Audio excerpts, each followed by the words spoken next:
Hello everyone, मैं राहुल मुनीम आप सबका स्वागत करता हूं। लास्ट वीडियो में हमने जीरो ऑर्डर रिएक्शन पढ़ा था। आज हम शुरू करेंगे फर्स्ट ऑर्डर रिएक्शन।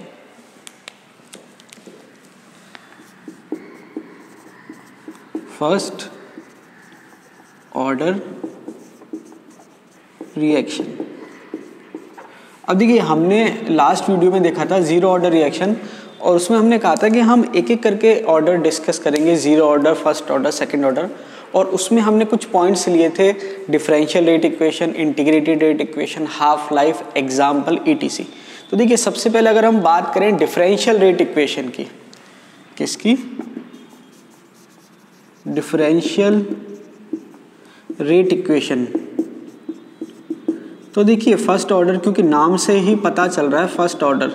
और देखिए ऑर्डर ऑफ रिएक्शन क्या होता है, ये मैंने आपको बताया था रेट एक्सप्रेशन में या एक्सपेरिमेंटल रेट इक्वेशन में या रेट लॉ में। आपके रेट जो है वो कंसंट्रेशन की कौन सी पावर पे डिपेंड करी है, उसको हम ऑर्डर ऑफ रिएक्शन कहते हैं। अब देखिए, क्योंकि यहाँ लिखा है फर्स्ट ऑर्डर रिएक्शन, तो जो आपकी डिफरेंशियल रेट इक्वेशन है वो क्या कह रहा है कि ये फर्स्ट पावर पे डिपेंड करता है। तो जैसे अगर मान लीजिए कोई रिएक्शन है रिएक्टेंट से प्रोडक्ट सिंपली, तो यहाँ पर आपके जो रेट है जिसको आप ऐसे लिख सकते हो -dr/dt इक्वल्स टू, तो ये हो जाएगा KR, और आप चाहो तो 1 लगा सकते हो। देखिए K रेट कांस्टेंट होता है, 0 1 लगाने की वैसे ज़रूरत नहीं है, लेकिन मैंने इसलिए लगा दिया ताकि आपको ध्यान रहे कि ये जीरो ऑर्डर के लिए रेट कांस्टेंट था, ये फर्स्ट ऑर्डर के लिए था ETC। तो देखिए ये आपने लिख दिया, ये आपके रिएक्टेंट के सेंस में है। ये किसके सेंस में? रिएक्टेंट के। अगर आप प्रोडक्ट के सेंस में लिखेंगे तो rate equals to dx/dt equals to K1A-x, ये आपकी इक्वेशन हो जाएगी। अब देखिए यहाँ पर मैं आपको बता देता हूँ, अगर आप चेक करें तो A जो है वो क्या है? इनिशियल कंसंट्रेशन, प्रारंभिक सांद्रता, इनिशियल कंसंट्रेशन ऑफ रिएक्टेंट, अभिकारक की प्रारंभिक सांद्रता है। इसको आप एक ही जगह R0 से भी बता सकते हैं। किससे बता सकते हैं? R0 से।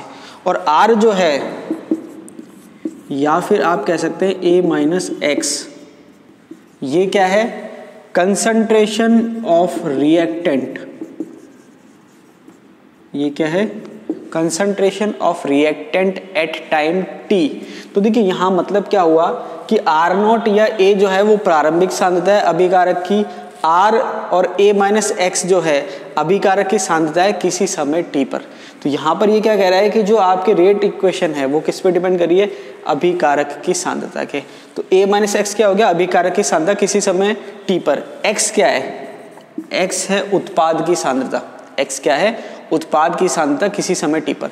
तो देखिए जो इक्वेशन है आपके रेट लॉ की वो ये आ जाएगी, या फिर आप कह सकते हो ये। ठीक है, तो ये डिफरेंशियल रेट इक्वेशन है। तो ये क्या बता रहा है कि जो आपके रेट ऑफ रिएक्शन है वो रिएक्टेंट की कंसंट्रेशन पे डिपेंड कर रहा है, और पावर कितनी है? 1। पावर कितनी है? 1। अब देखिए यहाँ पर आप इसकी यूनिट भी निकाल सकते हैं। किसकी? रेट कांस्टेंट की। तो देखिए रेट कांस्टेंट की जो यूनिट है वो क्या हो जाएगी?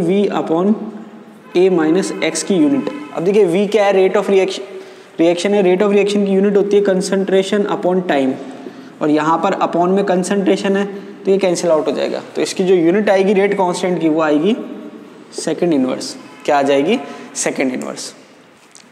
अब देखिए डिफरेंशियल रेट इक्वेशन के बाद हम देखते हैं इंटीग्रेटेड रेट इक्वेशन। मैंने आपको पिछले वीडियो में भी कहा था कि यहाँ पर मैं आपको डेरिवेशन नहीं करा रहा हूँ, वो आप अपने आप से देख लेना। मैं जो आपके कंक्लूजन है, जो इंपॉर्टेंट फॉर्मूले हैं या इंपॉर्टेंट पॉइंट्स हैं वो कवर कर रहा हूँ। ठीक है, तो देखिए इंटीग्रेटेड रेट इक्वेशन की अगर हम बात करें तो जो K आता है, जिसको आप K1 कह सकते हो, वो आता है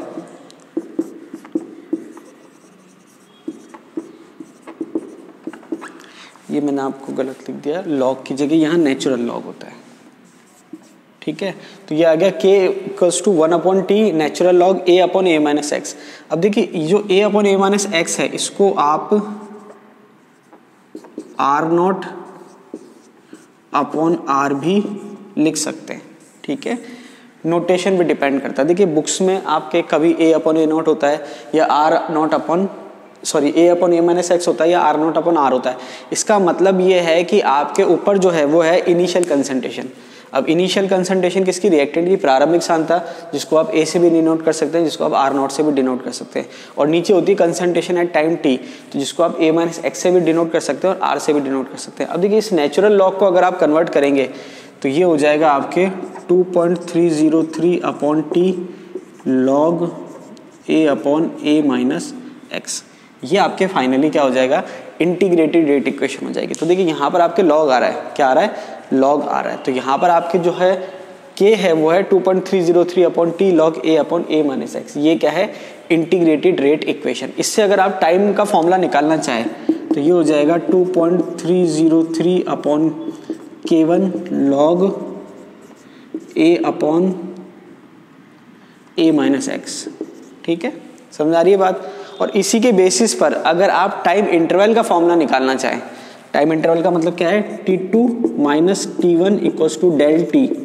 अब देखिए इसको आप ऐसे समझिए कि ये जो टाइम था, ये इसकी रेंज क्या थी, 0 से T, क्या थी, 0 से T। तो अब मैंने रेंज क्या ले ली, 0 से T, या हाँ 0 से T था, तो जब आप T निकाल रहे थे तो वो था T माइनस 0। ठीक है, तो अब मैंने क्या ले ली, टाइम की रेंज T1 से T2, तो ये हो जाएगा T2 minus T1 equal to del T, और ये हो जाएगा 2.303 अपॉन के। अब देखिए लॉग, ऊपर क्या है, इनिशियल कंसंट्रेशन, मतलब जिस समय पे आपने स्टार्ट करा है, तो यहाँ पर आपने स्टार्ट करा T1 से, तो ये हो जाएगा a माइनस x1 और ये हो जाएगा a माइनस x2। ये आपके टाइम इंटरवल का फॉर्मूला कहलाता है। अब देखिए टाइम इंटरवल का फॉर्मूला मतलब क्या है कि आपके इतनी कंसंट्रेशन से इतनी कंसंट्रेशन तक पहुंचने के लिए कितना टाइम पीरियड लगा, तो वो आपको क्या कहेगा, टाइम T1 पे कंसंट्रेशन इतनी है, टाइम T2 पे कंसंट्रेशन इतनी है, तो T1 से T2 तक पहुंचने में कितना समय लगा। तो ये आपके टाइम इंटरवल का फॉर्मूला है। बहुत ज़्यादा कोई न्यूमेरिकल इस पर नहीं आते। हाँ, ये फिर भी आप T का इंपॉर्टेंट है, T इक्वल्स टू 2.303 अपॉन के लॉग ए अपॉन ए माइनस एक्स। तो देखिए ये आपके हो गया इंटीग्रेटेड रेट इक्वेशन। अब देखिए हाफ लाइफ क्या होता है, लास्ट वीडियो में मैंने आपको बताया था कि रिएक्शन को आधा होने के लिए या रिएक्टेंट की कंसंट्रेशन को हाफ होने के लिए या प्रोडक्ट की आधा बनने के लिए जो टाइम लगता है वो आपके क्या कहलाता है, हाफ लाइफ कहलाता है। और हाफ लाइफ का कंसेप्ट हमने क्यों इंट्रोड्यूस किया वो मैंने आपको बताया था कि रिएक्शन को जब हम देखते हैं कि पूरी रिएक्शन कितने समय में कंप्लीट हुई, तो जीरो ऑर्डर रिएक्शन जो है वो टाइमली कंप्लीट हो जाती है। हमने लास्ट वीडियो में देखा था 2t हाफ में जो है वो रिएक्शन कंप्लीट हो जाती है। लेकिन जब हम जीरो ऑर्डर के बाद की बात करते हैं, फर्स्ट ऑर्डर, सेकंड ऑर्डर या हायर ऑर्डर की बात करते हैं, तो कंप्लीट होने के लिए बहुत ज़्यादा समय लगता है। तो वहाँ पर हम रिएक्शन की स्पीड को या रिएक्शन की रेट को कंपेयर नहीं कर पाते। तो रिएक्शन की रेट को कंपेयर करने के लिए कि कौन सी रिएक्शन फास्ट है, कौन सी रिएक्शन स्लो है, तो उसके लिए हम क्या देखते हैं, हाफ लाइफ। ठीक है, तो यहाँ पर हाफ लाइफ हम कैसे निकालेंगे, तो देखिए हाफ लाइफ आपको पता चल गया हाफ लाइफ क्या होता है। अब हाफ लाइफ निकालने के लिए आपको पहले टी का पता होना चाहिए कि टी का फॉर्मूला क्या है। टी इक्वल्स टू 1 अपॉन के ln a upon a minus x, natural log है। अब हाफ लाइफ का मतलब क्या है कि आपके रिएक्टेंट जो है वो आधा हो गया है, रिएक्टेंट की कंसंट्रेशन क्या हो गई है, हाफ हो गई है इनिशियल कंसंट्रेशन से। तो इसको आप लिखेंगे तो ऐसे लिखेंगे 1 अपॉन K1। देखिए नॉर्मली के लिख सकते हो आप, कोई प्रॉब्लम नहीं है, लेकिन फर्स्ट ऑर्डर है इसलिए मैंने आपको K1 लिख दिया। ठीक है, कोई प्रॉब्लम नहीं उसमें। ln, अब देखिए ए जो है इनिशियल कंसंट्रेशन है और ये कंसंट्रेशन है टाइम t, तो ये हाफ हो गई है। तो अब ये क्या हो गया a और ये क्या हो गया a/2, क्योंकि ये हाफ हो गई, इसको मैं ब्रैकेट में लिख देता हूँ। तो ये जब आप ओवरऑल देखेंगे तो ये हो जाएगा 1 अपॉन के ln 2, ये आपके फॉर्मूला आ जाएगा। ठीक है, और इसके बाद जब आप इसको सिंपल लॉग में कन्वर्ट करेंगे, ये अभी नेचुरल लॉग है, इसको जब आप लॉग बेस 10 में कन्वर्ट करेंगे तो ये हो जाएगा 2.303 अपॉन के, और ये हो जाएगा log 2। log 2 की वैल्यू होती है 0.3010। तो जब आप वो वैल्यू पुट करेंगे, मैं रख देता हूँ यहाँ पर 2.303 अपॉन के इंटू 0.3010, इसको जब आप सॉल्व करेंगे तो ये हो जाएगा 0.693 अपॉन के। ये आपके आ गया टी हाफ, ये क्या आ गया आपके टी हाफ। देखिए बहुत इंपॉर्टेंट फॉर्मूला है, बहुत सारे न्यूमेरिकल्स या कई बार सिंपली फॉर्मूला कंपटीशन एग्जाम में भी पूछा जाता है कि फर्स्ट ऑर्डर के लिए टी हाफ का फॉर्मूला क्या होता है। तो देखिए वहाँ पर आपको ध्यान रखना है कि कई बार क्या होता है हम डायरेक्ट ये वाला याद रखते हैं, T half equals to 0.693 upon K, लेकिन वो यहाँ से फॉर्मूला ना देकर ऊपर से दे देता है, या तो ये दे देगा 1 अपॉन के नेचुरल लॉग 2, या फिर ये दे देगा 2.303 अपॉन k log 2। ठीक है, तो ये आपको सारे ध्यान होने चाहिए, ये वाला भी ध्यान होना चाहिए, ये वाला भी ध्यान होना चाहिए और ये वाला भी ध्यान होना चाहिए। अब देखिए इसमें इंपॉर्टेंट बात क्या है, इंपॉर्टेंट बात ये है कि जब जीरो ऑर्डर का आपने टी ऑफ निकाला था, यहाँ लिख देता हूँ मैं a/2 k0, तो यहाँ पर जो टी हाफ था वो 1 के प्रोपोर्शनल था, मतलब प्रारंभिक सांद्रता के समानुपाती था। मतलब आप रिएक्टेंट के कंसंट्रेशन चेंज करेंगे तो टी हाफ चेंज हो जाएगा। ये बात थी जीरो ऑर्डर की। फर्स्ट ऑर्डर की बात करें तो यहाँ पर कोई भी कंसंट्रेशन की टर्म्स नहीं आ रही है। इसका मतलब ये हुआ कि फर्स्ट ऑर्डर रिएक्शन के लिए जो टी हाफ है वो रिएक्टेंट की इनिशियल कंसंट्रेशन पे डिपेंड नहीं करता। किस पे डिपेंड कर रहा है? K1 पे, मतलब रिएक्शन कौन सी है उस पर डिपेंड कर रहा है। तो इसका मतलब ये हुआ कि अगर आप इनिशियल कंसंट्रेशन 10 लेते हैं या इनिशियल कंसंट्रेशन 20 लेते हैं या कुछ भी लेते हैं, तो 10 से आधी होने के लिए, 5 होने के लिए या 20 से आधे होने के लिए, 10 होने के लिए सेम टाइम लगेगा। क्या लगेगा? Same time. क्यों? क्योंकि जो टी ऑफ है वो इनिशियल कंसंट्रेशन पे डिपेंड नहीं कर रहा है। तो इसका मतलब ये हो गया कि जो आपके हाफ होता जाएगा वहाँ पर टाइम चेंज नहीं होगा। ठीक है, इसको हम ऐसे समझते हैं। टी हाफ के बाद हम क्या करते हैं? T3/4 देखते हैं। क्या देखते हैं? T3/4। 3/4 का मतलब 75%। तो देखिए T3/4, तो ये क्या हो जाएगा? 2.303 upon k log a upon a minus x. अब देखिए 3/4 का मतलब रिएक्शन 3/4 कंप्लीट हो गई है, 75% कंप्लीट हो गई है, तो जो रिएक्टेंट बचा है वो 25% बचा है। तो 25% बचाएगा मतलब 1/4 बचा है, तो ये हो जाएगा a/4। तो ये हो जाएगा 2.303 अपॉन k1 log 4। ठीक है, तो आप इसको ऐसे लिख सकते हैं 2.303 अपॉन k1 log 2 की पावर 2। और ये जो 2 की पावर आगे आएगी, तो देखिए ये वाला जो पोर्शन, इसको मैं और लिख देता हूँ, 2 आगे लिख दिया मैंने, और ये हो गया 2.303 अपॉन k1 log 2। तो ये जो पार्ट है ये टी हाफ के बराबर है।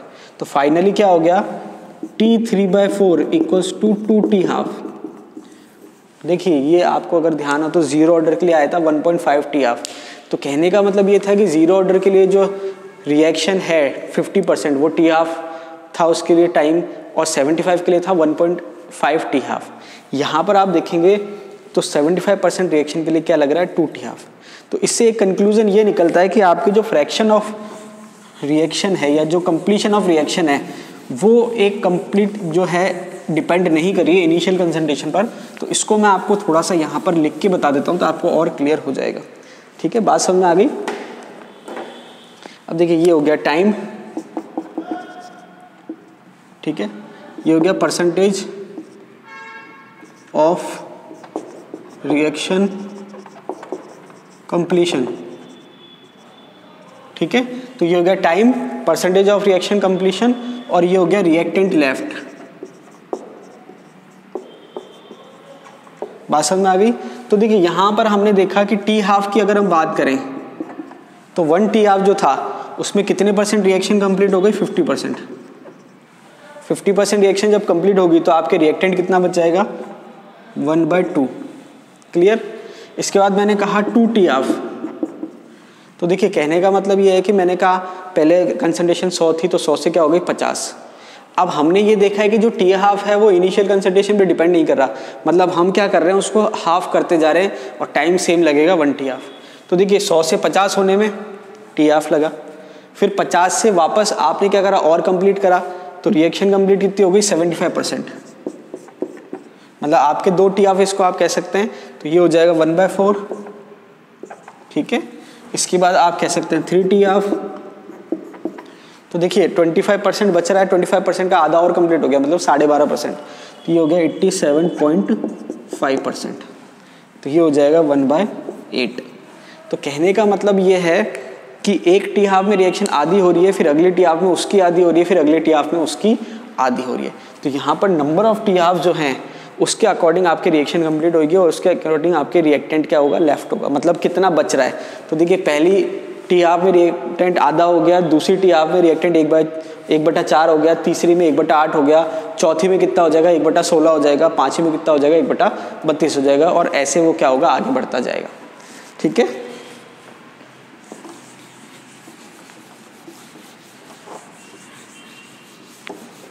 अब देखिए इसमें एक इम्पॉर्टेंट आपको मैं और बता देता हूँ। कई बार क्या होता है कि वो एक न्यूमेरिकल देता है और न्यूमेरिकल में वो कहता है कि टी हाफ जो है इस रिएक्शन के लिए वो इतना है, तो इतने % रिएक्शन कंप्लीट होने के लिए कितना टाइम लगेगा। तो उसके लिए मैं आपको एक डायरेक्ट फॉर्मूला देता हूँ। डायरेक्ट फॉर्मूला क्या है, T = 3.32 T half log A/A-x, ये आपके फाइनल फॉर्मूला हो गया। इसका मतलब क्या है कि अब आपसे कोई पूछे टाइम कि इतने कंसंट्रेशन से इतनी कंसंट्रेशन होने में कितना टाइम लगेगा टी हाफ के सेंस में, तो टी क्या हो जाएगा 3.32 टी हाफ log A/A-x। अब देखिए इसको हम कंपेयर कर सकते हैं टी हाफ के लिए। जैसे मान लीजिए मैंने क्या कहा कि रिएक्शन कितनी हो गई है, जैसे मैंने क्या कहा कि 50% रिएक्शन कितने समय में होगी। अब ये सब आपको पता है टी हाफ में होती है, तो इसको जब आप पुट करेंगे तो ये हो जाएगा 0.3010, और जब आप इसको इससे मल्टीप्लाई करेंगे तो कितना आ जाएगा 1, तो कितना आ जाएगा टी हाफ। तो इससे आप जैसे अभी हमने देखा था जो सिंपल है 50% कितने में है 1 टी हाफ में, 75 कितने में है 2 टी हाफ में, 87.5 कितने में 3 टी हाफ में। ऐसे अगर आपको कोई और परसेंटेज निकालनी हो कि इतनी रिएक्शन कितने में कंप्लीट होगी, तो वो आप इससे आसानी से निकाल सकते हैं। जैसे मैं आपको बता देता हूँ करके कि अगर कोई आपसे पूछे 90% रिएक्शन जो है वो कितने समय में कंप्लीट होगी, न्यूमेरिकल आता है कि जैसे मान लीजिए वो कहता है कि टी हाफ जो है वो 10 मिनट है। क्या है, टी हाफ जो है वो 10 मिनट है, तो 90% रिएक्शन कंप्लीट होने में कितना समय लगेगा।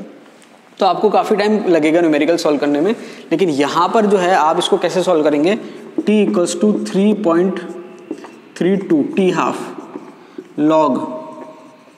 अब देखिए इसको आप ऐसे समझ लीजिए 90% कंप्लीशन की बात कर रहा है, मतलब शुरू में मैं कहूँ कि अगर कंसंट्रेशन 100 थी तो 90% कंप्लीट हो गई, बची कितनी 10, तो ये कितना हो गया log 10। log 10 की वैल्यू कितनी होती है 1, इसका मतलब क्या हो गया T कितना आ जाएगा 3.32 टी हाफ।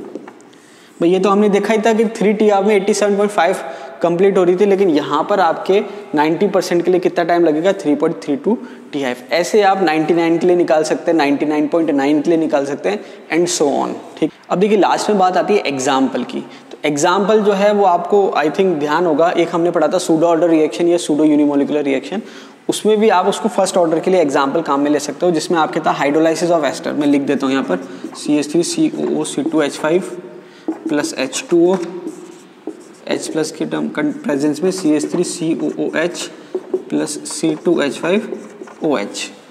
तो हाइड्रोलाइसिस ऑफ एस्टर हो गया, इन्वर्जन ऑफ केन शुगर हो गया, और सबसे इंपॉर्टेंट रेडियो एक्टिव डिके या disintegration, radio active disintegration of elements. तो जो radio active disintegration of elements होता है वो भी फर्स्ट ऑर्डर रिएक्शन का एग्जांपल है, इंपॉर्टेंट है। कई बार एग्जाम में पूछा जाता है कंपटीशन में कि जो रेडियो एक्टिव डिसइंटीग्रेशन है वो कौन से ऑर्डर की रिएक्शन है। इंपॉर्टेंट बात जो ध्यान में रखनी है वो ये है कि देखिए हमने शुरू में पढ़ा था factor affecting rate of reaction, तो उसमें आपको ध्यान रखना है कि ये वाली जो रिएक्शन है ये एक तरह से न्यूक्लियर रिएक्शन होती है। तो यहाँ पर आप क्या ध्यान रखेंगे कि ये फर्स्ट ऑर्डर का तो एग्जाम्पल है, लेकिन इसकी जो रेट है वो टेम्परेचर, प्रेशर, इन चीज़ों पे डिपेंड नहीं करती।